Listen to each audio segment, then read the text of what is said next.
ओके चल अरे चला तनी छड़ा चला चला।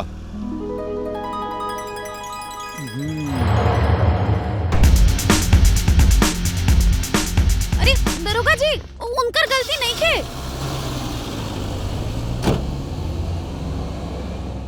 ए दरोगा जी तनी कुछ खाए के मंगाई ना महाराज। सवेरे सवेरे को मुर्गा देख लेनी है तब से मुर्गा भात हमारा दिमागो पे नाचता। मंगाई ना बहुत भूख लागल बा। एगो चिकन बिरयानी मंगाई। ससुराली आइल बड़ा ना चुप रहा बा। ना बोलबो तो ना चिन्हे बस्तिर खड़ा रहो ना। ए मंगा दी ना मंगा दी। नमस्ते। नमस्कार माँ साहब बैठल जा। हेलो कामर साहब आई आई ठीक-ठाक? बैठी बड़ा लेट कर दनी आवे में। बैठी। मास्टर साहब आप जैसन भला आदमी के इ थाने आइल बार बार शोभा देता। क्या लगल पंचायती करे भूख लगल बने। हई रख ले जा। ये का करता नहीं मास्टर साहब। भला हमनी के आपसे घूस लिहल जाई। हाँ तो बाप बापे होला छड़ावे आगे अब लइकन के मिठाई खाए खातिर बा। नाना मास्टर साहब एकर कोनो जरूरत नहीं खे। एके डांट डपट के वैसे ही हमनी के छोड़ दिहल जाई। रखिए के। एक मिनट सुनी ना। हाँ एकरा के छोड़े खातिर पैसा नहीं देत। तब काहे के? भीतर रखे खातिर। जी साहब कोनो ऐसन धारा लगाई कि ससुरा 2-4 साल खातिर भीतर हो जाओ।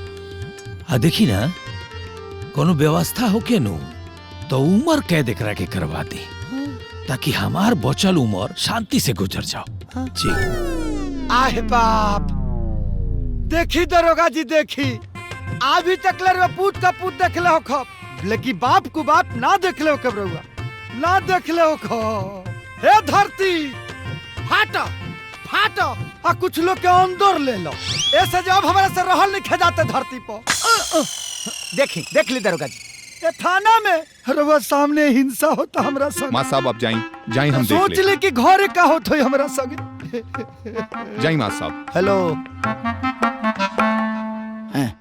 चपलवा ले ली काट उठ कर जाई ना तो एक इल्जाम हमारे पर डाल दे रहुआ। जाई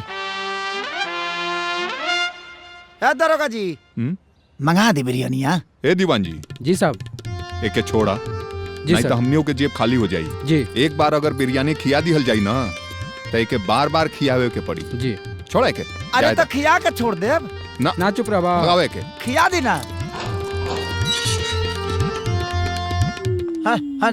ए सुधर जो आपन नहीं तो कम से कम बूढ़ा बाप के ध्यान दो। जा यहाँ से जा। अगले बार तो बिरयानी खिया दे। चल भागा यहाँ से। अरे हमारे फेवरेट दरोगा है। चल तन फिर आए।